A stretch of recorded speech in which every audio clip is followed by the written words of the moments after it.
কাছাকাছি আসার পর আমার নবী দাদাকে দেখে দূর থেকে হাত বাড়াইয়া ডাক মারছে, দাদা গো আমার কে কুলে নিবে গো দাদা, আমার মা নাই বাবাও নাই, আমার কে আদর করবে? দাদা হইয়া দুইটা হাত বাড়াইয়া ডেকে ডেকে বলতেছেন, আয় আমার কোলে আয়, আমি যতদিন বেঁচে থাকবো আমি তোর বুকে রাখবো রে, আমি তোর কোলে রাখবো রে নাতি। তার জীবনী লিখে মাঝে মাঝে আব্দুল মুত্তালিব বলেন, রাত্রের বেলা নাতি যখন আমার কাছে ঘুমাইতো মাঝে মাঝে আমার গলায় ধরে মা মা কইয়া বাবা বাবা কইয়া চিৎকার মারতো, আমি কোলে লইয়া আবার ঘুম পাড়াইয়া বলতাম, নাতি রে ঘুমা রে, তোর মা নাই রে, তোর বাবা নাই। এইভাবে মা হারা বাবা হারা হইয়া আমার নবী কত কান্দা কাঁদছে। এই নবীর উম্মত যদি হও, যদি নবীর কথাগুলি মানো, মায়ের কবরে যাও বাবার কবরে যাও, যদি মা বাবা দুনিয়ায় না থাকে, আর যদি মা বাবা দুনিয়ায় থাকে মা বাবার খেদমতে চলে যাও। কই যাবেন? মা বাবার, মা বাবা দুনিয়ায় থাকলে কই যাবেন? মা যদি বলে বাবা আমার জন্য দুইটা আপেল আইনো, কি বলেন আনতে হবে কিনা? এখনের ফুলাফান আনতে রাজি না, দমক মারে, টাকা নাই, অথচ 100 টাকার সিগারেট খা, মার জন্য দুইটা আপেল আনতে পারে না বাঙালি। এই জাতের সন্তান আছে কিনা দুনিয়াতে বলুন তো? এক বেচারা বাবা আছে মা নাই, বাবার জন্য বাতের ব্যবস্থা করছে, এটা মাটির বাসন আছে না, মাটির বাসন, এটাতে কি কন আপনারা? মাটি দিয়ে যে বাসন বানায় মাইত্যা বাসন কয়, আমাদের দেশে কয় হানুক, হানুক, আরে হাঙ্কি আর কি, হাঙ্কি। সেই শাঙ্কির মধ্যে বাবারে বাদ দেয়, বাসনও দেয় না। আচ্ছা এতে কি বোঝা যায়? বাবারে আদর করে নাকি ঘৃণা করে? ঘৃণা করে। হাঙ্কির মধ্যে বাদ দেয়, একেবারে প্রত্যেক দিন এক সমান এক মাপে বাদ দেয়। বাবা তো বুড়া মানুষ, একদিন ভাত খাইছে, পেটটা ভরে নাই, বাসনটা হাতে নিয়ে কাঁদতেছে, কাঁদতে কাঁদতে অস্থির। তার নাতি ছিল, আদুরের নাতি, নাতি বলতেছেন, দাদা তুমি কাঁদো কে? দাদা কই, কাঁদি রে ভাই, যে ভাত দিছে, ভাত খায়া তো আমার পেট ভরে নাই, আর চাইটা ভাত হইলে ভালো হইতো, এই জন্য কাঁদি। বর্তমান অবস্থান বলছি। নাতি কো, দাদা দাও, আমার কাছে দাও, আমি ভাত নিয়ে আসি তোমার জন্য। কয় না, তুমি আবার ভাত চাইতে গেলে আবার নিয়ে সন্ধ্যার সময় ভাত বন্ধ হয়ে যা, দরকার নাই, যা খাইছি তাই, আর দরকার নাই, সবুর হয়ে আছে। নাতি চালাক, বাচ্চা ছেলে খুব চালাক, হ্যাঁ মাটির বাসন লইয়া দৌড় মারছে, উঠানে যাইয়া বাসনটা ইচ্ছা করে হাত থেকে ফালাইয়া ভেঙে ফেলছে, বাইঙ্গা হ্যাঁ নিজেই কাঁদতেছে। তার মা বাবা দুজন বেরিয়ে আসছে, আব্দুল আলী কান্দোস কে বেটা? আব্বা কান্দি, বাসনটা যে ভাঙ্গে গেল এই জন্য তো কান্দি। বাসন একটা ভাঙছে বেটা, মাটির বাসন 10টা নিয়ে আমু, কান্দোসকে, আয় আমার কোলে আয়। কয় না কোলে যাবো না, আগে কাইন্দা লই। কেন কাঁদবি? মাটির বাসনটা যে ভাঙছি। আরে একটা বাংশ 10টা নিয়ে আমু, এটা কয় টাকার ব্যাপার? কয় না, এই বাসনের জন্য না, আমি যে দাদার বাসনটা ভাঙছি, তুমি তোমার বাবারে যেই বাসন মাইপা ভাত দিতা, আমি বড় হইয়া এই নাতে যাওয়া হবে না। সব শেষ, শেষ কথা। মা বাবার সাথে আজকালকার দিনে যে কি ব্যবহার করে, আমার জানা ঘটনা, আমি যখন চাকরি করতাম, এলাকার ঘটনা, কি সুন্দর ঘটনা দেখেন। একটা মাত্র ছেলে হয়েছে, একটা ছেলে, ছেলে হওয়ার পরে ছেলের বাবা মারা গেছে, মা বাচ্চাটা কোলে লইয়া কান্দে।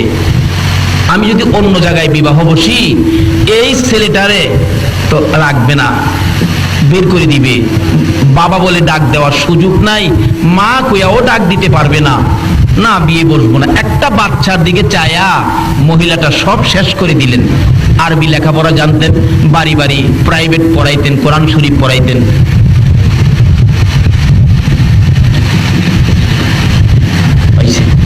এটা আবার সিলিপও দিছে, আমার সিলিপ দিছে চট্টগ্রাম, এটা কইবার নাকি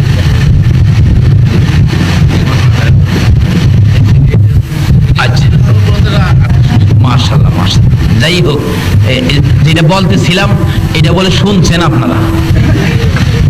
আবার আমার কাছে স্লিপও গেছে এই ঘটনাটা কইবার জন্য, এর লেগে যাইতেছিলাম এই ঘটনা। যাই হোক, যদি শুই না থাকেন তাহলে আর দরকার নাই। কিন্তু মা বাবার সাথে যে এই আচার আচরণ করে এমন লোক এখনো আমাদের বাংলাদেশে আছে কিনা বলুন? তাহলে এটা যখন শুনছেন এটা বাদ দেন, এটা বাস্তব ঘটনায় আসেন। একটা লোক, গরিবের ছেলে, বাবা গরিব, মানুষের বাড়িতে কাজ করে, এটা আমার আশপাশের মধ্যে ছিল ঘটনাটা, কিন্তু এখন একটা ছেলে বেঁচে আছে, তার বংশে সব মরে গেছে। আপনার ওই মানুষের বাড়িতে কাজ করে, কিন্তু ছেলেটারে বিয়ে করাইলেন। বিয়ে করানোর 8 দিন পর জুট মিলে চাকরি করতো ছেলেটা। 8 দিন পরই কইতাছে, মা আমার ভবিষ্যৎ আছে, তোমরারে খাওয়াইলে আমার ভবিষ্যৎ নষ্ট হয়ে যাবে। মারে খাওয়াইলে বলে হ্যাঁ ভবিষ্যৎ নষ্ট হয়ে যাবে। এই আচার আচরণ করে নামাজ পড়লে কি লাভ হবে? রোজা রাখলে, মুফতি মুহাদ্দিস মুফাসসির হইলে কিচ্ছু লাভ হবে। বাবার মন খুশি না করে আপনি মসজিদে যাবেন, নামাজ পড়বেন, আল্লাহ রাসূল খুশি হবে না। মা বাবার মন খুশি না করে আপনি মসজিদ বানাবেন, মাদ্রাসা বানাবেন, কিচ্ছু লাভ হবে না। এই ছেলেটা বলতেছেন, মা আমার ভবিষ্যৎ আছে, আমি আর তোমাদেরকে খাওয়াইতে পারবো না। মা বলেন, বাবা আজকাই এই কথা বললি আমারে খাওয়াইতে পারবি না? তোর বাবা কত কষ্ট করে তোরে বড় করেছে, লালন পালন করেছে, আমারে খাওয়াইতে পারবি না? না পারবো না। অবশেষে কি করবে, আলাদা হয়ে গেছে। জুট মেরে চাকরি করে, সপ্তাহে বেতন পায়। এই দিয়া কিছু রুজি রোজগার মোটামুটি ভালো। দুইজন মানুষ তো কিছু টাকা আয় থাকে। কিছু জমি জমা রাখলেন বন্ধক, জমি জমার উপর কিছু ধান, 20 থেকে 25 মণ ধান তার ঘরের মধ্যে জমা হয়ে গেছে। খাওয়ার পরে 20 মণ 25 মণ ধান। তার বাবা অসুস্থ, মানুষের কাজে যাইতে পারে না। অবশেষে ছোট্ট আরেকটা ভাই ছিল, পেটের খিদায় কাঁদতেছে। 2 দিন 3 দিন হয়ে গেল, ঘরে খানা আনতে পারে না। বাবা তো অসুস্থ, খানা আনবে কে? রোজগার করে তো কেউ নাই। বাচ্চাটা বলতেছেন, আম্মা আমার বড় ভাইয়ের ঘরে ধান আছে, ধান নিয়ে আসো। আব্বা কাজে গেলে এই কাজের টাকা দিয়া তুমি ধান কিনা বাইরে দিয়া দিও। মা ছোট বাচ্চার দিকে তাকাইয়া বড় ছেলের কাছে বলতেছেন, বাবা 10-এর দান দিবি? 10-এর দান তোর বাবা সুস্থ হইলে, রোজগার করলে তোর দান কিনা তোরে দিয়া দিব। মা দান চাইছে, পোলাই কয় আচ্ছা আমি বুঝা দেখি দেওয়া যাইবে কিনা।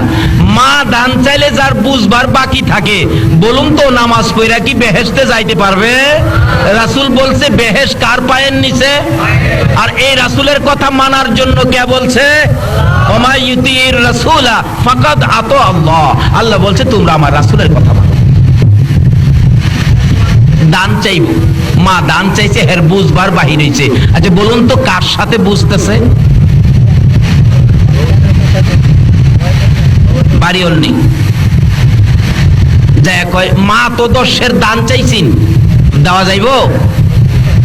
মহিলা কয় তুমি কিচ্ছুই বুঝো না, তোমার আইডা তোমার উন্নতরা সেরা দেখতে রাজি না, তোমারে ক্ষতি করতে চাই, তোমার দান খাইব সব নিয়া 10-এর কইরা নিষেধ দিয়া দাও, দান দেওয়া যাবে না।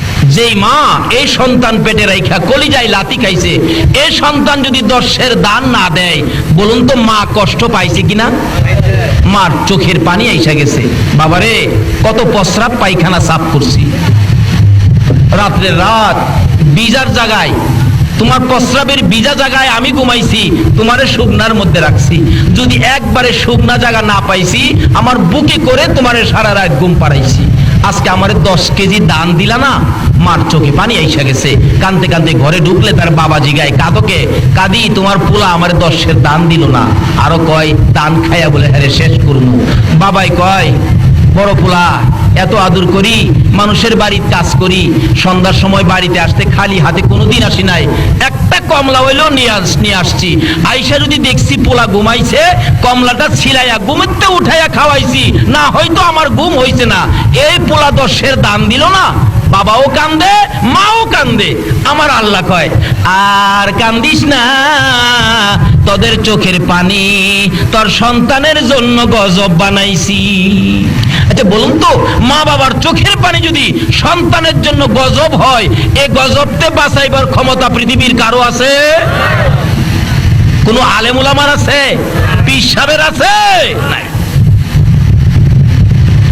গজব আজ থেকে 30 বছর আগের কথা বলছি, 30-31 বছর আগের কথা। গজব কি গজব? লোকটা খালি খুসখুস করে কাশে, মানুষে কয় তোমার কি হলো? ডাক্তার দেখাও। ডাক্তারের কাছে যাওয়ার পরেই ডাক্তার বলেন আপনি দূরে থাকেন, আপনার যক্কা হয়ে গেছে, যক্কা। তখনকার সময় যার হয়তো যক্কা তার নাই রক্ষা। ওষুধ ছিল না তখন, এখন তো ওষুধ বাইর হইয়া সর্দির মতো হয়ে গেছে। এবার বাস্তব ঘটনা বলছি। তারপরে ডাক্তার বলেন আপনার ওষুধ নাই, আপনি বাড়িতে চলে যান। ডাকতেছেন, ডাক্তার সাহেব বাড়িতে চলে যান, আপনার জক্কা হয়ে গেছে। বাড়িতে যায় খালি চোখের পানি মুছে। বিবি সাহেবা জিগাই কাদকে, ডাক্তার কি কইছে? আরে ডাক্তার তো কইছে। কি কইছে? কয় না। কি কইছে কও? ডাক্তার কইছে আমার বলে জক্কা। যেই খালি কইছে জক্কা, এবার বাড়ি অলনি কাপড় লইয়া পিছন দিয়া বাহির হইয়া নিজেরে করে রক্ষা। তোমার সাথে থাইকা আমারও জক কইব নাকি? এর সুয়াসুই রূপ, তোমার সাথে থাকলেই আমার জক কইব। মরো মরো, তুমিই মরো, আমি মরতে রাজি না। একদিন যায়, 2 দিন যায়, একা ঘরে থাকে কেউ নাই। রাত্র গভীর হইলে ঘুম আসে না, খালি কান্দে। ছেলের কান্দার আওয়াজ যখন শোনা যায়, মা দুঃখিনী দরজার কিনারে কানটা লাগাইয়া দাঁড়াইয়া থাকে আর মনে মনে বলতে থাকে, বাবা গো, একবার যদি আমারে মা কইয়া ডাক দিতি, তোর বিপদে আমি মা তোর পাশে যাইতাম। কিন্তু বিবি পাশে না, মা পাশে যাইতে রাজি কিনা বলুন তো? বাবা, একবার যদি আমারে মা কইয়া ডাক দিতি, আমি মা তোর পাশে যাইতাম। 2 রাত পার হইয়া 3 রাত্রের বেলা মার ঘরের দরজাটার সামনে দাঁড়াইয়া দাঁড়াইয়া ছেলেটা কাঁদতেছে। মার কানে কান্দার আওয়াজ পৌঁছলে মা ঘুম থেকে উঠে গেছে। ধাক্কা দিলে খুলে, ওই দরজা ছিল ঘরের মধ্যে। বাবা ঘুমিয়ে আছে, মা ঘুম থেকে উঠে ডাকতেছে, কে কান্দো তুমি, কে? সঙ্গে সঙ্গে ছেলে বলতেছে, মা গো, আমি তোমার কলিজার টুকরা সন্তান। ও মা, আমি তোমার অপরাধী সন্তান। দরজাটা খুলো। দরজা খুললে মার পায়ে পড়তে চায়, মার কাছে ক্ষমা নিতে চায়, আর ডাকতেছে, মা গো, আমার বাবা কই? বাবারে ঘুম থেকে উঠাও না। বাবা চট করে ঘুম থেকে উঠে গেছে। বাবার দিকে তাকিয়ে ডাকে, বাবা গো, ভুল করেছি, ক্ষমা করবানি। মা তোমার পায়ে ধরতে চাই, ভুল করেছি, ক্ষমা করবানি। বাবাও আঞ্জায়া ধরেছে, মাও গলায় ধরেছে, বাবা গো, পায়ে ধরতে হবে না। এতদিন পরে যে আমার দরজায় দাঁড়াইয়া মা কইয়া বাবা কইয়া ডাক দিছো, এই ডাকে আমাদের সকল ব্যথা দূর হইয়া গেছে। যেই মা যেই বাবা এত ব্যথা দেওয়ার পরেও একবার মা বাবা কইয়া ডাক দিলে ব্যথা দূর করে দেয়। আমার নবী বলেছে, উম্মতেরা রে, সেই মা বাবার পায়ের নিচে তোমার জান্নাত, আর এই মা এই বাবার পায়ের নিচে জান্নাত। আসুন নবীর কথা মানি। নবীর কথা মানা ব্যতীত আল্লাহর জান্নাত পাইতে পারেন না। নবী বলেছেন মায়ের পায়ের নিচে জান্নাত। আসুন নবীর কথা আমল করি, নবীর পক্ষে থাকি, ওলিদেরকে ভালোবাসি, ওলিদের পক্ষে থাকি। আল্লাহ আমাদেরকে সেই বুঝ দান করুক। সকলে বলুন আমিন।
দাঁত ভাঙ্গা ব্যথা কেমন লাগে জিগাইলি, মাথা ভাঙ্গা ব্যথা কেমন লাগে জিগাইলি।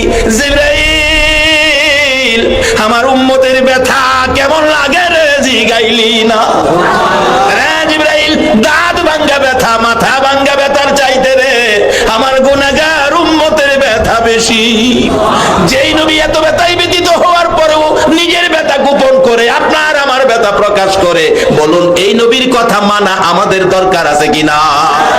মানলে জান্নাতি, এক কথা সহজ ওয়াজ, মানলে জান্নাতি, না মানলে দুজুকি, মানলে আবু বকর, না মানলে আবু জাহেল।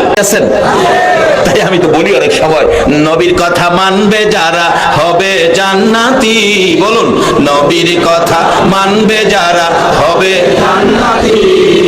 না মানিয়া আবু জাহেল হইল দুজুকি, না মানিয়া আবু জাহেল হইল দুজুকি। নবীর কথা মানবে যারা হবে জান্নাতি, নবীর কথা মানবে যারা হবে জান্নাতি।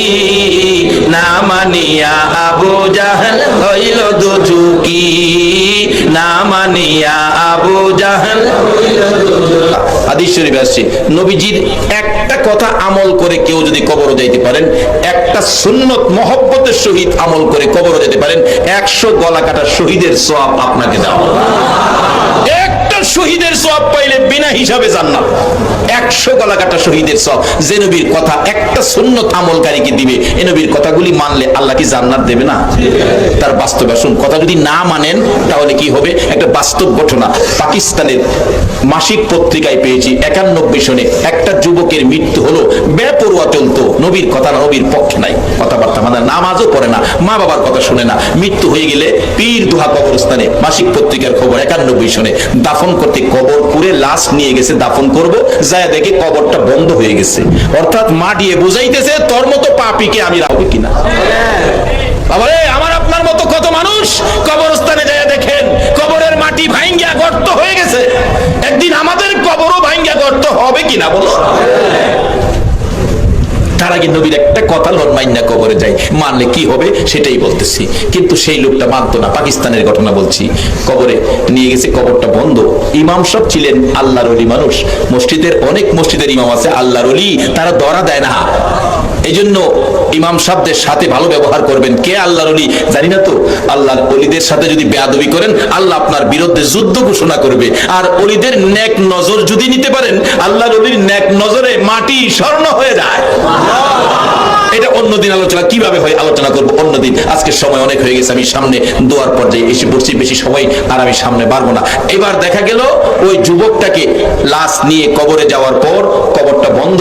ইমাম সাহেব আল্লাহর ওলি জিগাই, তোমরা কবর করো নাই? হুজুর কবর তো করেছি, তো এই কবর তো নাই। হুজুর কবরটা তো বন্ধ হয়ে গেল, তাই নাকি? আরেকটা কবর করো তো দেখি। হাজার হাজার মানুষের সামনে আরেকটা কবর করা হলো, পাকিস্তানের ঘটনা বলছি। কবরটা আবারও বন্ধ হয়ে গেছে। ইমাম সাহেব বলেন আরেকটা কবর করো। 3 নাম্বার কবরটা আর বন্ধ হলো না। আল্লাহর ওলি বলেন বাবারে এই কবরের ভিতরেই তাকে দিতে হবে, ক্লাসটা দাও। 2 জন লোক লাশটার জন্য কবরে নামলেন, হাত বাড়াইলেন, দিবেন। একটু পরে দেখি কবরের অবস্থা ভালো না, নিচ থেকে কবর থেকে ডাকতেছে, হুজুর লাশটা দিয়েন না, দিয়েন না। দিবার আগে আপনি এসে দেখেন কবরের অবস্থা কি। বাস্তব ঘটনা বলছি। ইমাম সাহেব আল্লাহর ওলি দৌড়ায় কবরের পারে যায় দেখে 2-2.5 হাত লম্বা কালো রঙের বিচ্ছু, মানুষের চোখের মতো চোখ, কবরটা ভরে গেছে। 90টা করে সাপ দেওয়া হবে। আজকে বলুন 10টা সাপ যদি প্যান্ডেলের ভিতরে ঢুকে, বড় বড় 10টা সাপ, আপনারা কি মাহফিলে ওয়াজ শুনবেন? এত মানুষ 10টা সাপের ভয়ে দৌড়াবেন। আর যেই কবরে মাথার মুড়ি পায়ের মুড়ি বাঁধা মাঝখানে আরো একটা বান দিয়ে শোয়া দিয়ে সবাই চলে যাবে, 99টা সাপ আসবে। এই ঘরের জন্য কি রোজগার করেছেন? নবী বলেছেন দুনিয়াটা আখিরাতের বাজার। কি সদাই করেছেন বাবারে? ছেলে মেয়ে, বিবি বাচ্চা, আত্মীয় স্বজন, বংশধর, টাকা পয়সা, ব্যবসা বাণিজ্য, কল কারখানা সব আপনার পর হয়ে যাবে। শুধু 3 টুকরা কাফন আপনাকে দিয়া বিদায় দিবে। এই দিনটা আমাদের প্রত্যেকের সামনে আসতেছে কিনা বলুন? তার আগে নবীর কথা মানেন, নবীর কথা মাইনা কবরে যান, তাহলে আপনি জান্নাতি হবেন। কিভাবে হবেন এটাই আমার শেষ কথা, সামনে যাচ্ছি। এবার 3 নাম্বার কবরে যখন বিচ্ছু এসে উপরের দিকে তাকাইয়া রইছে, আল্লাহর ওলি বলেন বাবারে এই কবরেই দিতে হবে। ও যুবকের দল, বাবা তুমি তোমাকে সাবধান করো, এই কবরেই তোমাকে থাকতে হবে। লাশটা কবরে দেওয়ার সাথে সাথে কাফনের উপরে দিয়ে হাড্ডিগুলো টাইনা টাইনা বিচ্ছু খুলতেছে। এই বিপদের গড় কবর আমাদের প্রত্যেকের সামনে আছে কিনা বলুন? কবরেই তাকে দাফন করতে হবে। এই নজির আপনারা দেখে যান। এটা তো পাকিস্তানের ঘটনা বলছে, আমাদের ভৈরবের ঘটনা। ভৈরবের কেউ যদি থাকেন, আজ থেকে প্রায় 25-26 বছর আগে ভৈরব রেল স্টেশনের পাশে পুরো কবরস্থান, বিরাট বড় কবরস্থান। একদিন শেষ রাত্রে কবর থেকে দাও দাও করে দোয়া উঠছে। ঢাকা মেল, যেটা আপনাদের চট্টগ্রাম থেকে সেরা যায় রাত 10টা, 4টার দিকে ভৈরবে পৌঁছে। এই স্টেশনে যাওয়ার আগেই ট্রেন থামাইয়া প্যাসেঞ্জাররা যায় দেখছে আগুনের মতো ধোঁয়া দাও দাও করে উঠতেছে।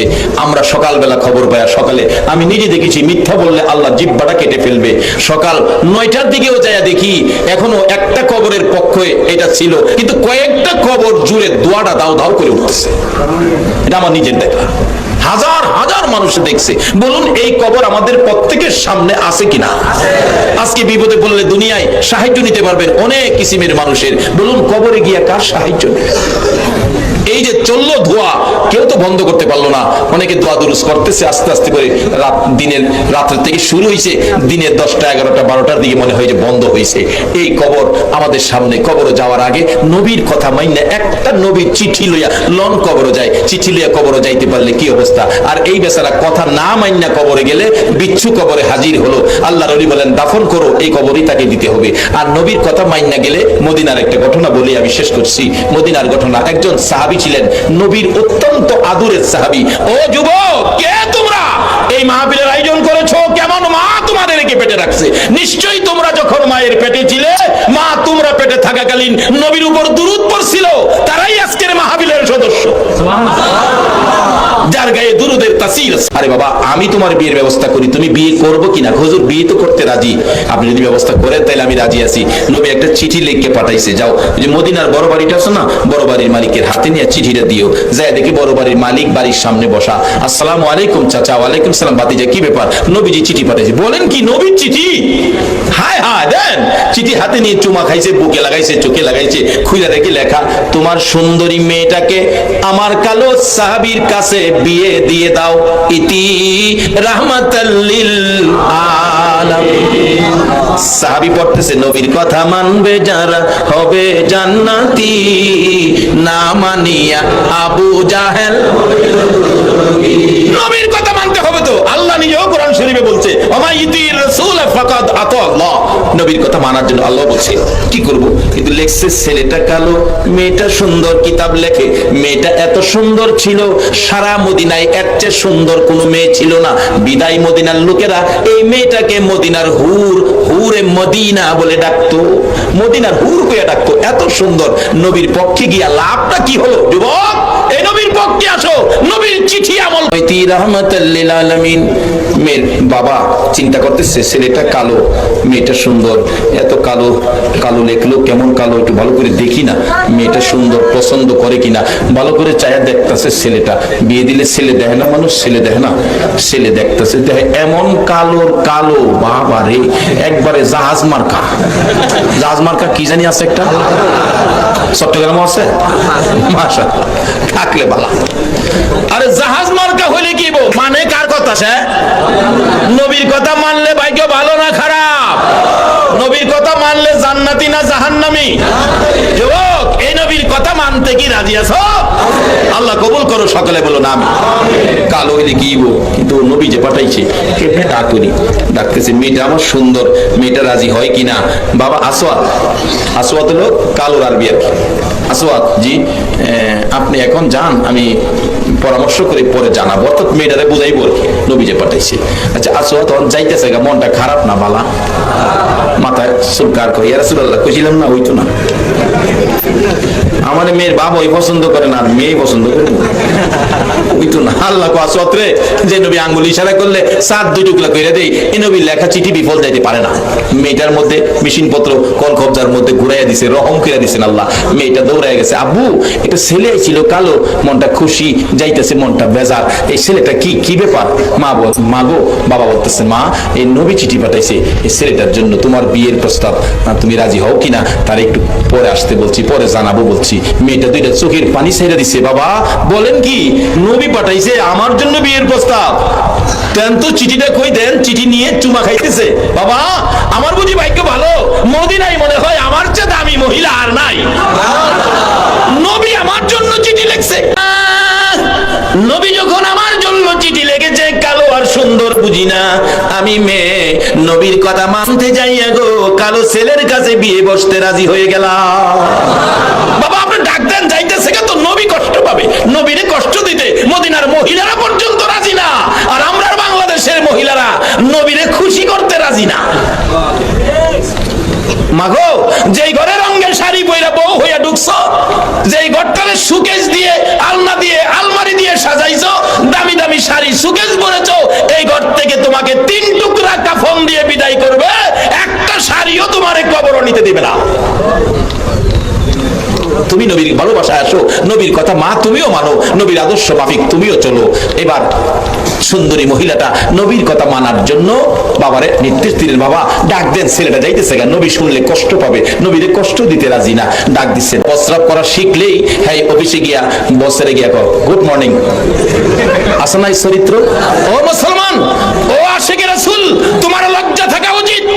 তুমি যেই দেশের আদর্শ গুড মর্নিং ধরেছ, সেই দেশের ইহুদি খ্রিস্টানরা মুসলমান দেশগুলির মধ্যে আগ্রাসন চালিয়ে ইরাকের মতো জমিনে এসে তোমার আমার মা বোনদেরকে ইজ্জত মারতেছে, আর তুমি নবীর আদর্শ ছেড়ে তাদের আদর্শ ধরেছো। এই আদর্শ নিয়ে নবীর সুপারিশের আশা করতে পারো না। তোমার চরিত্রে আসতে হবে সালাম, নবীর আদর্শ। এক মুসলমান আরেক মুসলমানকে দেখলে বলুন আমরা কি ব্যবহার করব?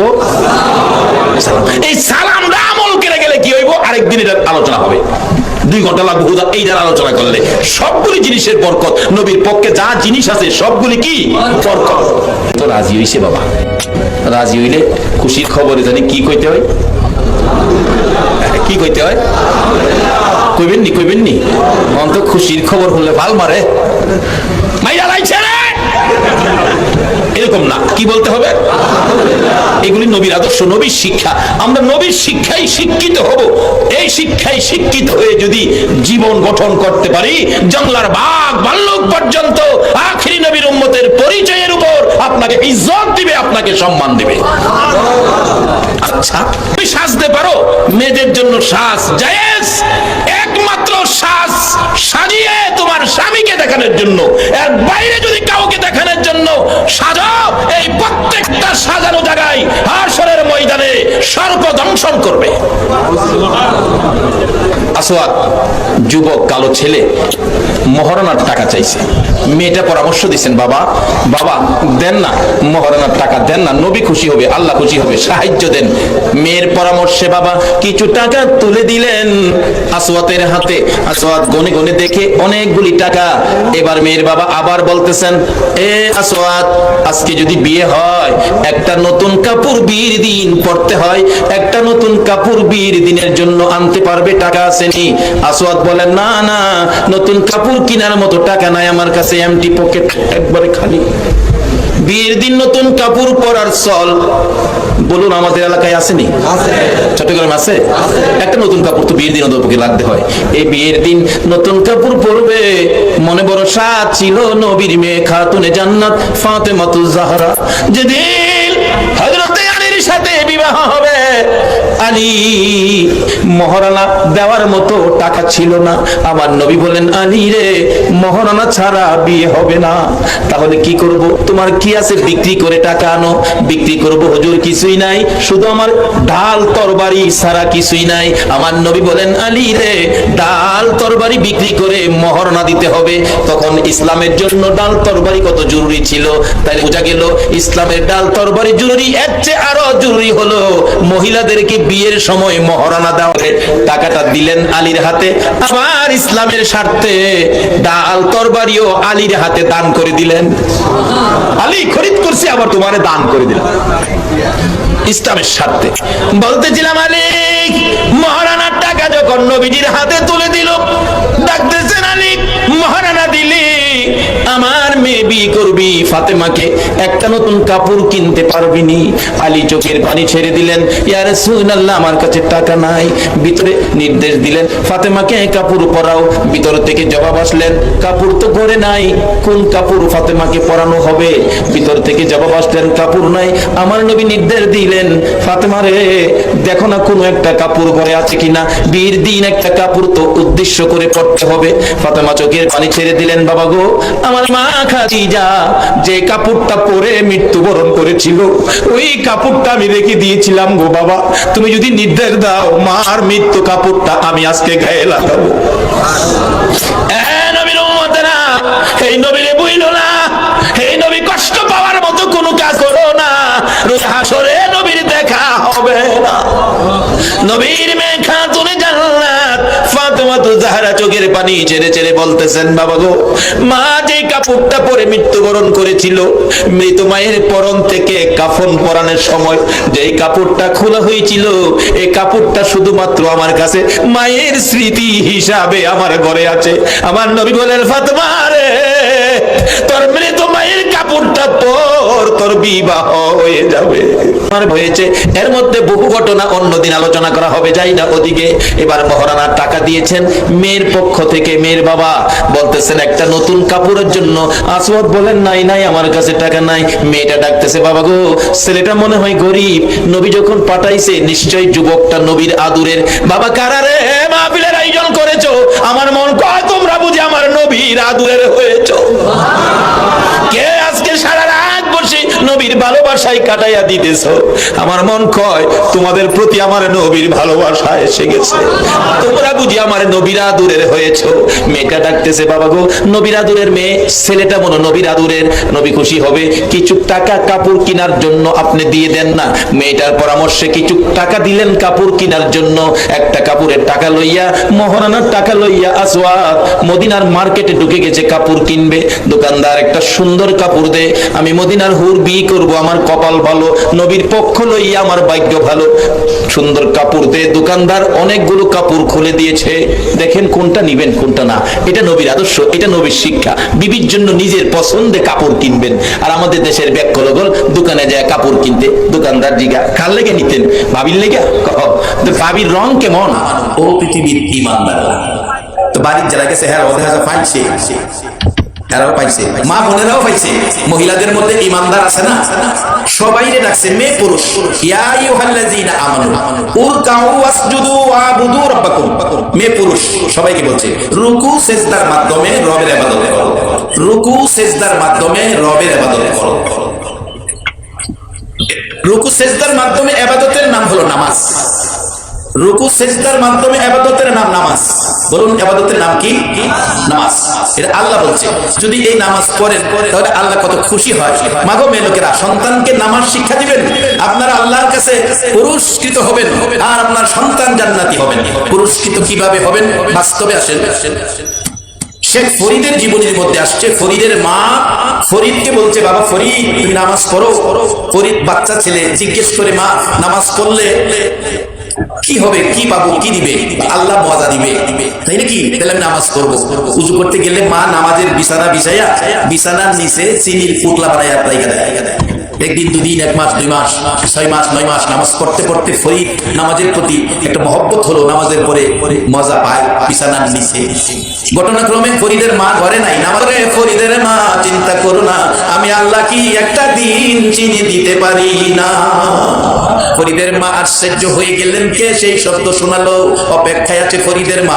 ফরিদ নামাজ শেষ করে বিছানা টান দিলেন, নিচে তাকাইয়া দেখেন অন্যদিন একটা পুটলা থাকতো, আজকে তার চাইতে বড় বড় 3টা পুটলা আমার আল্লাহ দান করে দিছে। বলুন সেই আল্লাহ এখনো আছে কিনা? বাজান সেই আল্লাহ বলেছে রুকু সিজদার মাধ্যমে রবের ইবাদত করো, রবের ইবাদত করো রুকু সিজদার মাধ্যমে, যা চাইবেন তাই পাইবেন। তবে এখানে প্রতিষ্ঠা করেছে যারা আজকে মাদ্রাসায় ছাত্র দিয়ে হাফেজ বানাইছে, যারা আজকে কোরআনের পক্ষে বসে আছেন, বলুন এই কাজটা ভালো না খারাপ? আমার আল্লাহ বলেন আফআলুল খায়রা, ভালো কাজ করো, ভালো কাজ করলে পুরস্কার আসবে। লাআল্লাকুম তুফলিহুন। শুধু নামাজ পড়ে বেহেশতে যাবেন, ভালো কাজ যদি না থাকে। এক বেচারা নামাজও পড়ে দুধের মধ্যে পানি দেয়, দুধে পানি দিয়া নামাজ পড়ে আপনারাই ফাইসালা দেন। দুধ কত সুন্দর জিনিস। মুসা আলাইহিস সালাম জিজ্ঞেস করেন, আল্লাহ আল্লাহ তোমার একটা কথা বলি, তুমি রাগ হইবা? আল্লাহ বলেন, কি কথা? রাগ হইবা নি? আগের কথা কইলে রাগ হবো না? আল্লাহ তুমি কি খাও না? আল্লাহ কেন এই সাহস করে কে দিল? আল্লাহ আমি জানি তুমি রাগ হইবা, তারপর মন চাইছে জিগাইলাম তুমি খাও না? কয় না আমি খাই না। না খাইয়া থাকো কেমনে? তোর কাছে কই দিব? মুসা আলাইহিস সালাম কথা বেশি কইতে পরে জিগাই, আল্লাহ তুমি যদি খাইতা তাহলে কি খাইলা হইলে? খাইলে তুমি কি খাইলা হইলে? যাক একজন লোক এটা কমিটি দেখতেছে, আপনারা কেউ কথা বলেন, আপনারা কেউ কথা বলেন। সবাই যেতে হবে না, দুইজন গেলেই হবে, সবাই যায় না। আপনাদের এখন কেন তার পাগলামি সে করতেছে, সে করুক। এতক্ষণ তো আমি দেখতেছি, আমি তো বলি নাই। বা বসেন, আপনারা বসেন। লা ইলাহা ইল্লাল্লাহ, লা ইলাহা ইল্লাল্লাহ, লা ইলাহা ইল্লাল্লাহ, লা ইলাহা ইল্লাল্লাহ। বাসান মাহফিল কবুল হয়ে গেলে, মাহফিল কবুলের নমুনা হলো এটা। হয়তো কেউ পাগলামি করবে, না হয় মাহফিলের কুকুর ঢুকাইয়া দিবে, না হয় মাহফিলের বিড়াল ঢুকবে। এই তিন নমুনা হলো মাহফিল কবুলের লক্ষণ। এতে বোঝা যায় মাহফিল কবুল হয়ে গেছে। সকলে কার বলেন আল্লাহু আকবার। কারণ আপনারা মাহফিলে বসে আছেন, আপনাদের একটা চিরশত্রু আছে, হ্যাঁ চিনছেন? এর নাম কি? শয়তান। আমরা ভালো কাজ করলে কি এর কাছে ভালো লাগে? ভালো লাগে না। এই শয়তানের কাজ হলো হয়তো কোনো পাগল ঢুকাইয়া দিব, না হয় বিড়াল ঢুকাইয়া দিব, না হয় কুকুর ঢুকাইয়া দিব। এটা বোঝা গেল মাহফিল কবুলের শর্ত। একবার বলুন আল্লাহু আকবার। আবার আসুন, আমি শেষ দিকে যাচ্ছি।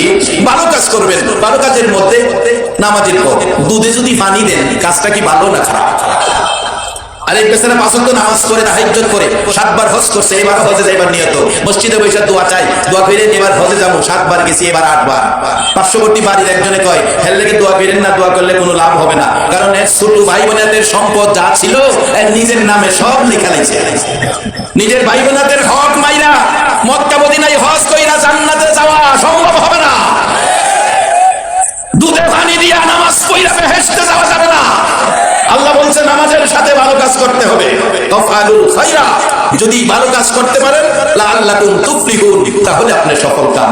বাজান সকল ভালো কাজের মধ্যে শ্রেষ্ঠ ভালো কাজ হবে মা বাবার খেদমত করা। মা বাবার খেদমত, বর্তমান সময়ে মা বাবার খেদমতের বেলায় ত্রুটি, এটাই হবে আমার শেষ কথা। আজকে যদি কোরআন পাশে থাকতো মা বাবা খেদমত পাইতো, আজকে যদি নবীর সুন্নাহ কাছে থাকতো মা বাবা খেদমত পাইতো। বাজান বাস্তবে আসুন, কিছুদিন আগের ঘটনা বাজান বরিশালের কাছাকাছি, আপনার সাতক্ষীরার কাছে একটা জায়গার নাম আছে বাগেরহাট, খুলনার পাশাপাশি বাগেরহাটে একটা ছেলে মাকে বুড়া মাকে, যে মা এরে বাবারা ভাইরা, আমরা যেদিন ছোট সন্তান ছিলাম, ঘরের মধ্যে রাত্র 4টা বাজে প্রস্রাব পায়খানা করে দিছি, গড়াগড়ি করে সারা শরীর পায়খানায় বড়াইছি। বাবা ঘুম থেকে উঠে বাতি জ্বালাইয়া ডাকতেছে, ঘুমিয়াছো? ছেলের পায়খানা সারা শরীর ধরা যাবে না, একেবারে পায়খানা ভর্তি। দাদি ঘুম থেকে উঠে নাকে কাপড় দিয়ে ডাকতেছে, বৌমা ঘুম থেকে উঠো, পায়খানার গন্ধ সহ্য করা যায় না। এবার ফুফু ঘরে ঘুম থেকে উঠে বলছে, পায়খানার গন্ধ সহ্য করা যায় না। খালা আসছিল বেড়াইতে পাশের রুমে, নাকে কাপড় দিয়ে ডাকতেছে, পরিষ্কার করো, দুর্গন্ধ সহ্য করা যায় না। সবাই নাকে কাপড় দিল, দুর্গন্ধ অনুভব করলো। একটা সত্য কথা বলবা গো মায়ের সন্তানেরা, একটা মানুষ নাকে কাপড় দিল না, দুর্গন্ধ লাগলো না, নিজের হাতে পায়খানার উপর দিয়ে ধরে ধুয়ে মুছে পরিষ্কার করে 2 গালে চুমাইতেছে। বলুন এই দরদি ব্যক্তিটাকে? বাবারা নবী বলেছে, উম্মতেরা মন সন্তুষ্ট খুশি রাখে, মা বাবার চেহারার দিকে মায়ার নজরে তাকায়। আমার নবী বলেন, যতবার তাকাবি ততটা কবুল হজের নেকি তোমার আমল নামায় পায়া যাইবা। সেই মা কত কষ্ট করেছে ছোটকালে, কোনোদিন নাকে কাপড় দিল না। বাজান বাগেরহাটের বাস্তব ঘটনা, বাগেরহাটের জমিনে যারা ফেসবুক চালান, পত্রিকার খবরে দেখেছেন, ফেসবুকে এসেছে, মা বুড়া মানুষ বিছানায় প্রস্রাব পায়খানা করে দেয়, দুর্গন্ধ ঘরে থাকার মতো নয়। এবার সিদ্ধান্তে পৌঁছলেন ছেলের বউ, মাকে তো আর মারা যাবে না, জংলায় ফেলে দিব। এই উদ্দেশ্যে সকালবেলা একটা পলিথিন বস্তা নিয়ে মার পাশে দাঁড়াইলে মা ডাকতেছে, বাবা ছোটকালে তুমি যখন বিছনায় প্রস্রাব পায়খানা করতা, আমি মা পলিথিন কাগজ নিচে বিছাইয়া দিতাম, আজকে পলিথিন ব্যাগ বস্তা নিয়ে আইছো আমার নিচে কি বিছাইয়া দেওয়ার জন্য? কোনো কথাই বলে না ছেলেটা। ছেলের বউ দৌড়ায় আসছে, কাছে আসার পর দুইজনে সিদ্ধান্তে পৌঁছলে একজনে বস্তায় ধরেছে, আরেকজনকে বুড়া মা, একেবারে দুর্বল বুড়া মাকে আরেকজনে ধরে বস্তার ভিতরে ঢুকাইছে। বস্তার ভিতরে ঢুকাইলে মা কান্দে, বাবা কেন রে বস্তার ভিতরে ঢুকাইছো? আমার প্রস্রাব পায়খানার গন্ধ করে আমারে বস্তায় ঢুকাইছো। যেদিন তুমি প্রস্রাব পায়খানা করেছো সবাই নাকে কাপড় দিত, আমি মা জীবনে একটা দিন নাকে কাপড় দেই না। আমার নবী বলেন, উম্মতেরা রে, এই মায়ের পায়ের নিচে তোমার জান্নাত। বস্তার ভিতরে ভরে মুঠি বাইন্দা রওনা হলেন খুলনা বাগেরহাটের জংলায়, যেখানে মানুষের চলাফেরা নাই। ওই জংলার মধ্যে বস্তাবন্দি মাকে ফালায়া চলে আসতেছে। মা নড়াচড়ি করতে করতে পলিথিন বস্তার ভান খুলে গেছে, মাথাটা বাহির হয়ে গেছে, ছেলের দিকে তাকাইয়া কাঁদতেছে, বাবা বাবা গো কেমনে আমারে ফালাইয়া যাইতেছো? রাত্র 2টা বাজে যদি বাড়িতে আইছো গো বাবা, সারা গ্রামের মানুষ ঘুমাইতো, আমি মা দরজা খুইলা দাঁড়াইয়া থাকতাম, আমারে ফালাইয়া যাইতেছো, যাও দুর্গন্ধ করে প্রস্রাব পায়খানা, যাইতেছো যাও, যা বাবা যাও। কি বলবো আল্লাহ রে, আমার ছেলেটা আমারে ফালাইয়া যাইতেছে। আল্লাহ আমি দোয়া করি মা হইয়া তুমি মার দোয়া কবুল কইরো, আমার বাবারে সহি সালামতে বাড়ি পৌঁছাইয়া দিও।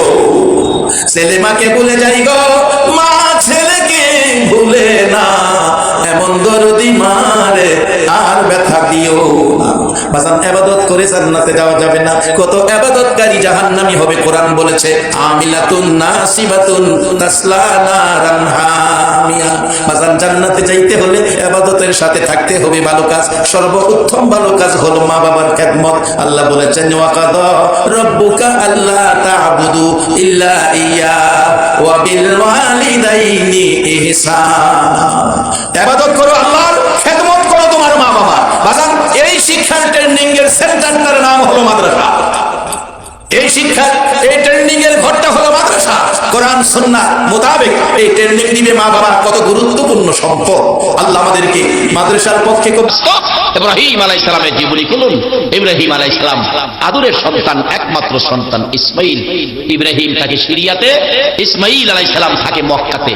মক্কাতে বিয়ে করে চিঠি লিখলেন, বাবা ইব্রাহিম, বাবা একটু কষ্ট করে আসেন, আপনার আদরের ছেলে ইসমাইল বিয়ে করেছে, বাবা একটু বউটা দেখে যান। ইব্রাহিম আলাইহিস সালাম খুশি, অনেক দিন হলো সন্তানটারে দেখি না, যে সন্তানের গলায় আমি আল্লাহকে খুশি করার জন্য ছুরি চালিয়েছিলাম, সন্তানটারে দেখে আসি। ঘোড়া চালাইলেন, বুড়া মানুষ কষ্ট করে মক্কায় গিয়ে ইব্রাহিম আলাইহিস সালাম ইসমাইলের বাড়ির গেটে ডাক দিলেন, ইসমাইল বাড়িতে আছো? ইসমাইল ভিতর থেকে গরম সুরে জবাব, কে এত বড় দুঃসাহস? আমার স্বামী সম্মানী ব্যক্তিত্ব নাম নিয়ে ঘরের চৌকাটটা ভালো না, এটা যেন বদলায়। বাবা বলে গেছে চৌকাট ভালো না। ইব্রাহিম চলে গেলেন সিরিয়ার দিকে। কিছুক্ষণ পর ইসমাইল আলাইহিস সালাম বাড়ির গেটে এসে দাঁড়াইয়া দুইটা চোখের পানি ছেড়ে ছেড়ে ডাকে, বিবি, বিবি গো, আমার বাড়িতে কি কোনো মেহমান আসছিল? ও বিবি, আমার নাকে দিয়ে আমার বাবা ইব্রাহিমের গন্ধ লাগতেছে, আমার নাকে ইব্রাহিম, আমার বাবা ইব্রাহিম আলাইহিস সালামের গন্ধ লাগতেছে, বলো কোনো মেহমান আসছিল কিনা? বিবি ঘর থেকে বলে, হ্যাঁ আসছিল, একটা বুড়া লোক, নাম কি জানি না, আয়েশা তোমাকে নাম নিয়ে ডাকে, কত বড় দুঃসাহস। ইসমাইল আলাইহিস সালাম বুঝে ফেলেছে আমার বাবা ইব্রাহিম ওই তো আমার নাম লইয়া ডাকে। যত বড়ই হয় বাবা কি নাম নিয়ে ডাকে না? এই ডাকের মধ্যে একটা শান্তি লাগে কিনা বলো? সারা বাংলাদেশে কোথাও আমি দুবাজ্জলকে কেউ তুই করে ডাক দেয় না। বাড়িতে গেলে আমার মা নাই, বুড়া বাবা, বাড়িতে গেলেই জিগায় আজকে কই গেছিলি, আবার বিকাল বেলা বাড়িতে বাহির হইলে জিগায় আজকে কই যাবি, কি যে শান্তি লাগে, এই শব্দটার মধ্যে যেন জান্নাতের শান্তির গন্ধ। ইসমাঈল আলাইহিস সালাম কান্দে, বিবি গো আমাকে যে নাম দিয়ে ডেকেছে এটাই তো আমার বাবা ইব্রাহিম আলাইহিস সালাম। তুমি কি আমার বাবার খেদমত করো নাই? না না করি নাই। ডাক দাও নাই? না। বাড়িতে বসতে কও নাই? না।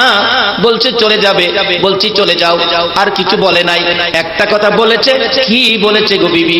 স্বামী আমি দেখি ঘরের চৌকাট ভালো। ওই বুড়া লোকটা বলেছে ঘরের চৌকাট ভালো না, চৌকাটটা যেন বদলাইয়া ফেলো। সঙ্গে সঙ্গে বাহিরে দাঁড়াইয়া বলছে, বিবি গো ইনি আমার বাবা গো ইব্রাহিম খলিল, তোমার ব্যবহারে অসন্তুষ্ট হইয়া আমার বাবা বলে গেছে ঘরের চৌকাট বদলাইতে। চৌকাট তো ঘরের চৌকাট নয়, চৌকাট হইলা তুমি। আমার বাবার মনে কষ্ট দিয়েছো। বাবা বলেছে তোমাকে বদলানোর জন্য। আমি ঘরের ভিতরে আসবো না। এখান থেকে বাবার খুশির জন্য নির্দেশ দিলাম, আমি ঘরে আসার আগে তুমি ঘর থেকে বেরিয়ে যাও। বাবা খুশি করার জন্য ইসমাঈল আলাইহিস সালাম স্ত্রী বের করে দিলেন, তালাক দিলেন। আর বর্তমান সময়ের যুবকেরা স্ত্রী খুশির জন্য মা বাবাকেও ঘর থেকে বের করে দেয়, বাদ দেয় না। কত কিছু খায়, কত মার্কেটিং, নিজের ঘরে ফল ফলাদি। বাবা একটা সিজন গেল, একারই কমলা বাবার কপালে জুটলো। নিজের কপালে নিজে কোরআন মেরেছো, মা বাবাকে যারা না খাওয়ায়া নিজে খালি খাইছে। বাবারা কষ্ট হইতেছে আপনাদের? আমি শেষ দিকে গেছি, মা বাবার জন্য কি করতে হবে সেদিকে যাচ্ছি। এবার ইসমাঈল আলাইহিস সালাম বাবার খুশির উদ্দেশ্যে বিবি বাদ দিয়ে আবার বিয়ে করলেন। আবার চিঠি লিখলেন, বাবা আবার কষ্ট করে এসে দেখে যান চৌকাটটা বদলাইছি। ইব্রাহিম আলাইহিস সালাম বলতেছে বড় বিবির কাছে সিরিয়া থেকে, সাহারা আমার বাবা ইসমাঈল চিঠি লিখছে, আবার বিয়ে করছে, বউটা একটু দেখে আসি, তুমি অনুমতি দাও। বড় বিবি কয় অনুমতি দিতারি, গোড়ার উপরে উঠে যাইবা, গোড়ার থেকে এক নজর দেখা চলে আসবা, গোড়ার থেকে মাটিতে পাও লাগাইতে পারবা না। ইব্রাহিম আলাইহিস সালাম কয় সাহারা 12 বছর হয়েছে ইসমাঈল যে দেখি না, আমার কি মনটা চায় না একটু ভালো করে দেখি? কোনো কথাই শুনতে চায় না। ওয়াদা দাও গোড়ার থেকে দেখাইবা, পাও লাগাইতে পারবে না। ইব্রাহিম আলাইহিস সালাম কয় চিঠি যখন লিখছে ছেলেটা, যাও ঠিক আছে মাটিতে পাও লাগাবো না, গেলাম। ইব্রাহিম আলাইহিস সালাম বাড়ির গেটে গিয়ে ডাক দিলেন, ইসমাঈল বাড়িতে আছো? সেদিনও ইসমাঈল বাড়িতে নাই। ঘরের ভিতর থেকে ওই নতুন বিবি ডাকে, কে গো তুমি? এত সুন্দর করে আমার স্বামী ইসমাঈল ইসমাঈল কইয়া ডাকো। মাগো আমি অনেক দূর থেকে আসছি, সিরিয়ার থেকে আসছি, আমি একজন বুড়া মানুষ, আমি তোমাদের মেহমান। কই আমার ইসমাঈল? ইসমাঈল বাড়িতে নাই। কবে আসবে বলতে পারি না। যাই হোক আপনার পরিচয় আগে দেন। ইসমাঈলের পরিচয় আর নিতে হবে না। আপনি কে? ও বৌমা আমি হলাম গো তোমার স্বামী ইসমাঈলের বাবা হযরতে ইব্রাহিম খলিল। এই কথা বলার পর বিবি ইসমাঈলের বিবি একটা চিৎকার মেরে ঘর থেকে বেরিয়ে গেলেন, বাবা গো তুমি কি ইব্রাহিম? আল্লাহু আকবার। তুমি কেমন বাবা গো? বাহির থেকে তুমি চলে যাইতে চাও, তুমি ঘরে আসলা না, বাহির থেকে পরিচয় নিয়ে দিয়ে যাইতে চাও। হ্যাঁ বাবা গোড়ার থেকে নামো, আমি তোমার ছেলে ইসমাঈলের বিবি, আমি তোমাকে খেদমত করব, তোমাকে নাস্তা পানি খাওয়াবো। বাবা নামো। জবাব দিচ্ছে, মা গো আমি নামতে পারবো না, তোমার শাশুড়ি মার সাথে ওয়াদা দিয়ে আসছি, গোড়ার থেকে নামতে পারবো না, মাটিতে পাও লাগাইতে পারবো না। এবার ইসমাঈল আলাইহিস সালামের দ্বিতীয় বিবি পায়ে ধরে ডাকতেছে, বাবা গো আমি তোমাকে যেতে দিব না গো বাবা, আমি তোমাকে যেতে দিব না। গোড়াতে যদি মাটিতে নামতে আমার শাশুড়ি মা নিষেধ দিয়ে থাকে। বাবা দাঁড়ান, মাটিতে পাও দিতে হবে না, কিতাব লেখে একটা পাথর আইনা গোড়ার পাশে রাইখা বললেন, বাবা গো মাটিতে পাও দিতে শাশুড়ি নিষেধ করেছে, পাথরের কথা তো বলে নাই। বাবা আপনি পাথরের উপরে নাই, মা দাঁড়ান। আল্লাহু আকবার বলুন। হ্যাঁ বাবা শ্বশুর আপা গো পাথরের মধ্যে দাঁড়ান। পাথরের মধ্যে দাঁড়ান। ইব্রাহিম আলাইহিস সালাম সন্তুষ্ট হলেন এই ছেলের বউয়ের ব্যবহার। পাথরে নাইমা দাঁড়াইলে পাওগুলো ধোয়াইলেন, হাত মুখ পানি দিয়ে ধোয়াইলেন। ইসমাইল আলাইহিস সালামের বিবি মাথার চুল লাগাইয়া শ্বশুরের পায়ের পানিগুলো মুছে দিলেন। কিছু খাবার হাতে দিয়ে বললেন, বাবা গো খাবার খান, আর কিছু খাবার আমার শাশুড়ি মার জন্য নিয়ে যান। বলুন এই ব্যবহারে ইব্রাহিম খুশি হবে না বেজার হবে? খুশিতে বাগ বাগ হয়ে গেছে। বৌমা গো খুশি হলাম গো, আমার ইসমাইল কোন সময় আসবে গো বৌমা? লম্বা ঘটনা সংক্ষেপ করে দিলাম। বৌমা গো কোন সময় আসবে ইসমাইল? ইসমাইল আসলে বইল এবারে চৌকাট বড় ভালো গো, আমার ইসমাইল যেন চৌকাটটার না বদলায়। বৌমা প্রশ্ন করলেন, শ্বশুর আব্বা এ কি বললেন? এটা কি চৌকাট? আমি তো বুঝতে পারি না। রে বৌমা তোমার বুঝতে হবে না, আমার ইসমাইল এই ব্যাপার ভালো বুঝে। এমন সময় বিদায় হয়ে যাবেন, ঘোড়ার উপরে উঠলেন, রওনা হলেন। ঘটনাক্রমে কিছুক্ষণের মধ্যেই আবার ইসমাইল এসে গেছে। বাড়ির সামনে দাঁড়াইয়া চোখের পানি ছেড়ে কান্দে, কই গো আমার আদরের বিবি গো, আজকে কি কোনো মেহমান আসছিল আমার বাড়িতে? কেন জানি গো আমার নাকে আমার বাবা ইব্রাহিমের গন্ধ লাগতেছে। বিবি সত্য করে কো কেউ আসছিল কিনা? বিবি বেরিয়ে এসে বলতেছে, স্বামী গো আইসালাম। ইসমাইল একটা চিৎকার মারলেন, ঘরের ভিতরে ঢুকলেন। বিবি কই গো আমার বাবা? 12টা বছর বাবা দেখি না, বলো আমার বাবা কই? কই গো আমার বাবা? বিবি চোখের পানি ছেড়ে দিলেন, স্বামী গো বাবারে রাখতে পারি নাই, বাবা নাকি শাশুড়ি মার সাথে কথা দিয়ে আসছে, দেরি করতে পারবে না। কি করলি গো? আমি কি বাবারে পাইতাম না? এবার বিবি বলতেছে, স্বামী গো বাবারে রাখতে পারি নাই, আসো বাবার 2টা পা মোবারকের পাথরে দাগ রেখেছি। এই পাথরে বাবা দাঁড়িয়েছিল, এই যে দেখো পাথরে দাগ রয়ে গেছে। যাইয়া দেখবেন এই পাথরটা এখনো খানায় কাবার দরজার